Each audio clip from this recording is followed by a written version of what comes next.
Hello, everyone. Welcome back to the Daily Defender. Great to be with everybody again. So glad you're joining us again. Thank you for all of the likes and comments. Again, love interacting with you guys. The comments back and forth are always just fantastic. Love to hear the comments that you guys have on firearms and your opinions and historical references and family references. It's all fantastic. So really appreciate it. Continue to subscribe, please, if you like the content. Always trying to get to different levels within the YouTube world for subscription. So please continue to do that. But today, really what I want to get to is another Smith & Wesson semi-automatic. This is a 9mm 469. Basically, what they were referring to at that point is the subcompact. This is a gun that was basically made from the early 80s to the late 80s, a relatively short lifespan, but a very important one in this from full size to subcompact to carry type guns and all of that. And this second gen 469 that we have here is really kind of the springboard into that, not only for Smith, but a lot of other companies as well. I think this kind of, we'll get into it on the deep dive on how this pistol really came about within the Smith & Wesson lineup. It derived out of some custom guns that were being made, and to Smith & Wesson's credit, they quickly picked up on that, and they saw certainly a marketing and commercial opportunity there, and brought this to life. So anyways, let's get into the deep dive on the Smith & Wesson 469. So as I just mentioned, we want to talk about this model 469 from Smith & Wesson, and it's another fun and interesting firearm. I know we say that all the time on this channel, but it's easy to say with Smith & Wesson because so much is fun and interesting with all of the decades of production and models and versions and revolvers and semi-automatic. It just goes on and on. So there is a lot of fun and interesting things to talk about, but this is truly another one of these. And this has got a lot of kind of interesting side history, and that's kind of one of the things I want to talk about, minus the usual walk-around deep dive that we do. And I also want to talk a little bit about how it shot, because I think I had a little different experience or opinion of this. But to get into it, just from a raw perspective or base perspective, this is, like I said, a model 469. They had a twin, a 669, which was an all stainless steel version. It's a 9mm double stack, second generation gun.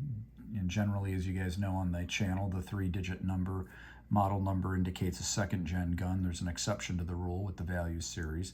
And these were produced basically from 1983 to 1988. So kind of a short run, less than a decade, but definitely an 80s gun for sure. This particular firearm, before I forget, is a 1983 or first year production. And the other thing I wanted to mention before I forget as well, that I didn't mention in the intro, is that the term minigun was assigned to these. Now, I don't think it was really a Smith & Wesson term. I don't think Smith & Wesson coined that term or maybe even used it officially. Maybe some other people know differently. I think it was a gun writer's term, back in the day, or possibly a lead into the next part of the story. And that was really how this 469 was hatched. This, excuse me, this wasn't actually a concept of Smith & Wesson. This was a observation by Smith & Wesson of two companies that were building custom guns. One was DeVell, and DeVell was making guns in I think it was the mid-70s, and they were basically taking model 39s and 59s and cutting them down and making a custom gun, very custom gun. So you basically bought your gun and sent it away to them, I guess, and paid another $300 or $400 or whatever it was. I think it was about $300 back in the day, and at some point you got your custom gun. And there was another company by the name of ASP that was also doing the same thing, taking a full-size gun, cutting it down, getting to a very custom gun. They also were in the 70s and 80s, as I recall, and I think they charged more like $500 for their custom work. And only produced about 450 pistols. I think DeVell produced something like 500. So, however you look at it, 400 or 500 pistols from each custom builder.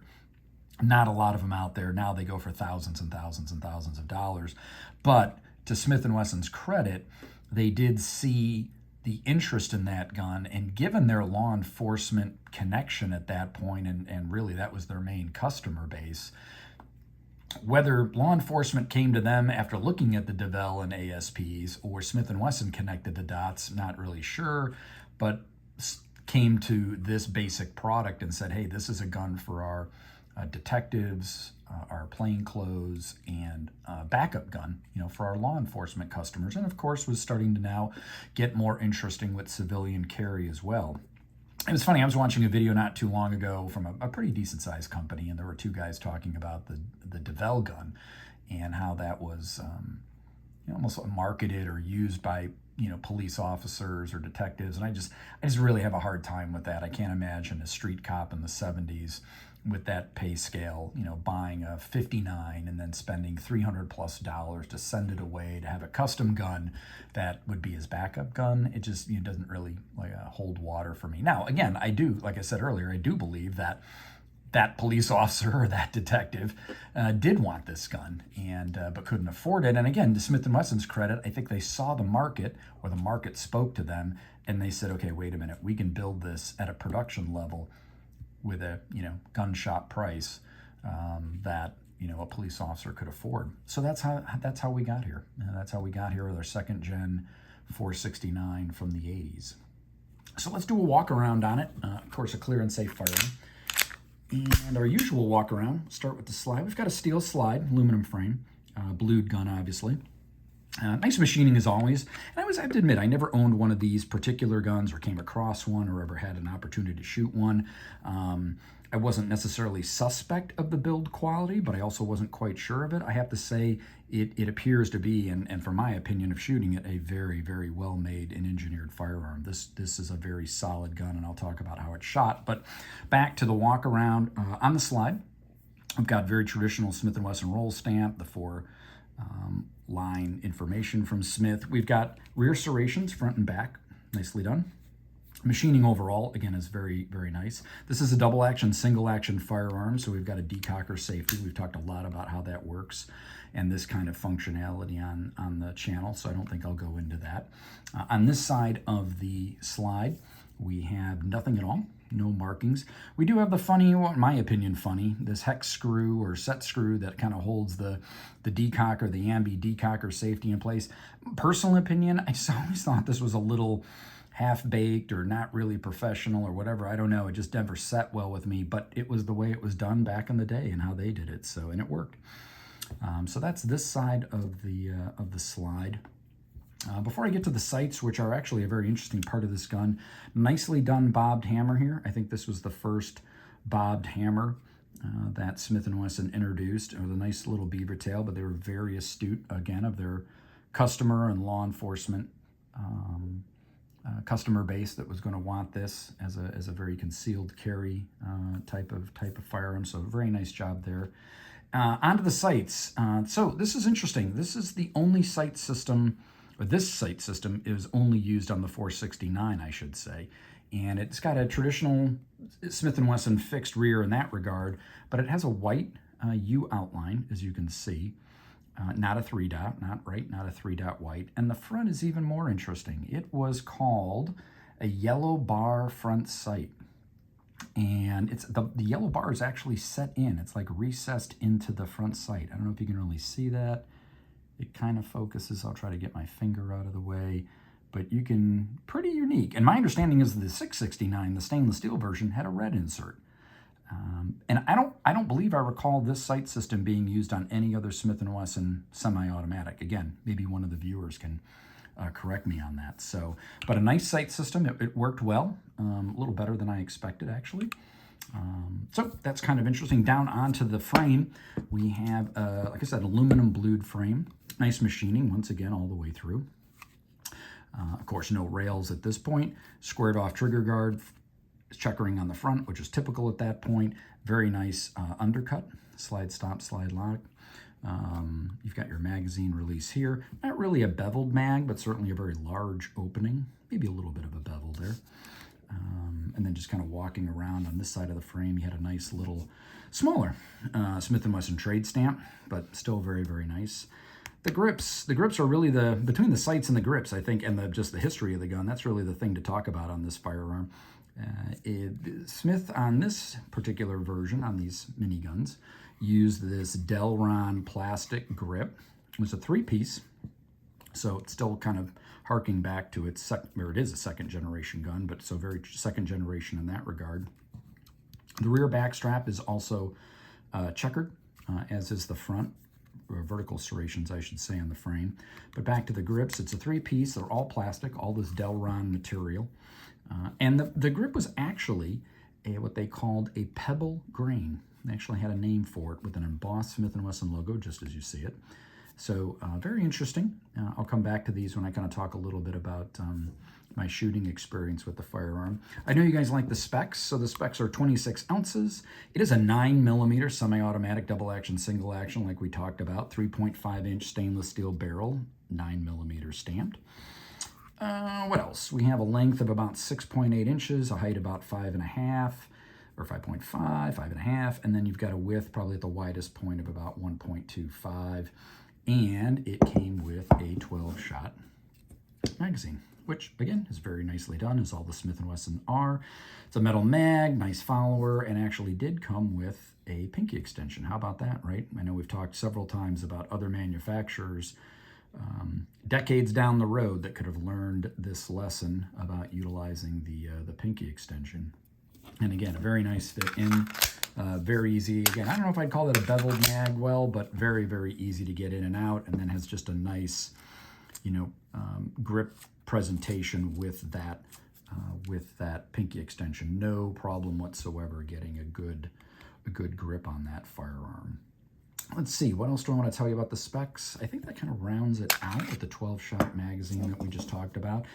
The gun itself, in terms of the magazines, they're not easy to get as a classic firearm, right? I don't want to say vintage, but older magazines are generally kind of not the easiest thing to find. You can find them. They tend to be a little bit more expensive, but again, that rolls into generally, classic firearms anyways.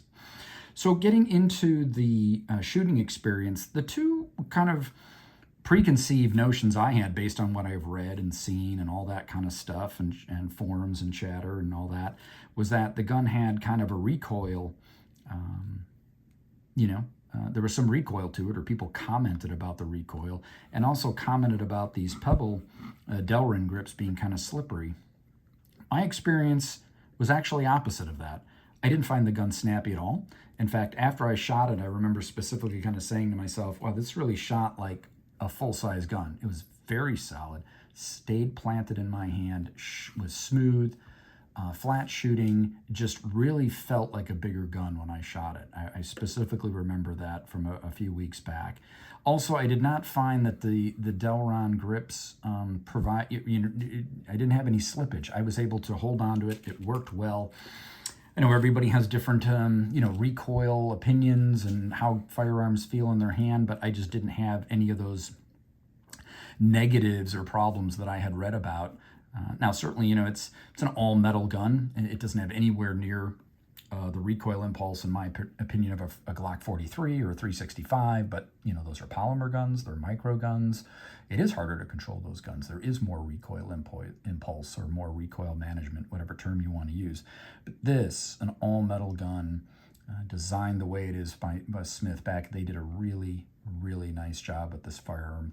If you're interested in adding one to the collection, or we're kind of wondering about it, again, back to how well was it made, or some of these other comments, this was a real winner for me. Again, I had read these negative comments, so you kind of you're walking into the picture with some of these negative kind of connotations, but I was very pleasantly pleased that my experience was considerably better than that. And I tell you, it was to the point, I'm not joking, it was to the point that I actually hunted down a pair of these Pachmayr wraparound grips, which I do like. I like these grips a lot. I'm not a huge fan, as you guys know, of Hogue grips or just putting rubber grips on in general. I like to keep the originality of things. If nothing else, from the visual appearance and the originality of it. I understand that an aftermarket product can potentially give you an advantage, or fix a negative with a firearm. So I had hunted this down before I actually acquired the firearm. I happened to go back and forth to this shop a number of times just to make sure this is what I did want. And so, but I hunted these down for the 469 and the 669. Not easy to find, but I did find it. But my point to that story is that after shooting it, I'm going to keep it the way it is. I did not find to put that on there. I actually do like the way these look too. I think they give it a very kind of aggressive tougher looking feel at times. I like the Pacmars, especially on 1911s and that kind of thing. So I like this grip. It's not that I don't want to put it on here. But I actually I didn't really find the need to it. And maybe I'll put it on at some point, but I just didn't find the need for it. And I like to keep it original. I mean, sometimes I fall into that habit, as you guys know, with revolvers and keeping the wood stocks on, when I kind of know that, a good rubber Pacmar grip is probably the way to go, but I'm just kind of a sucker for the originality. But at any rate, I think that was really the main points and kind of the talking points I wanted to share with you on this 469. Really looking forward to your comments. I know they produced, geez, I think it was close to 100,000 of these 469s, and I think it was about half of that on the 669. So, it's not like they produced 1 million of these pistols, but 100,000 pistols over less than a decade. I think they were very popular with law enforcement as well. So again, really looking forward to the comments from you guys on this one. But appreciate you spending some time with us, and we'll see you again very, very soon on the Daily Defender.